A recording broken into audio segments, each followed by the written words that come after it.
Hi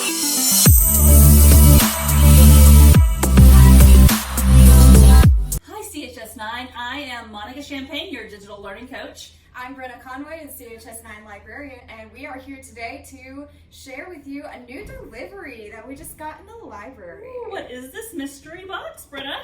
I have no idea. Should we find out? We absolutely should. May I? Do the honors? Okay, here we go.